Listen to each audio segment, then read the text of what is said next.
ఒక టమాటా, ఓకే పచ్చిమిర్చి, ఒకటే పచ్చిమిర్చి కందికట్టు, ఇగో కొన్ని ఉల్లిపాయ ముక్కలు,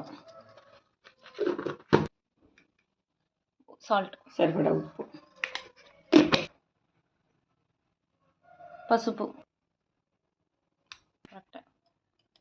సాంబార్ పౌడర్, ఒక స్పూన్ సాంబార్ పొడి, ఉడకబెట్టిన కందిపప్పు ఇలా ఉడికించుకుని ఇలా నీళ్ళు తీసుకోవాలి. చూడండి ఒకసారి.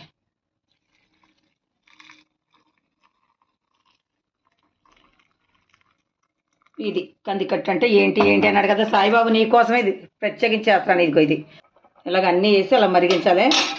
కొద్దిగా చింతపండు, చాలా తక్కువ చింతపండు వేయాలి. చింతపండు అసలు ఎక్కువ వేయకూడదు, ఇది ఎక్కువ యుద్ధము మళ్ళీ నాకు డౌట్. అంతే, చిన్న చింతపండు, కొంచెం పంచుతారు. మినపప్పు, ఆవాలు, జీలకర్ర, ధనియాలు, వెల్లుల్లిపాయ, కరివేపాకు, ఆపి పోపు వేసేసుకుంటాం.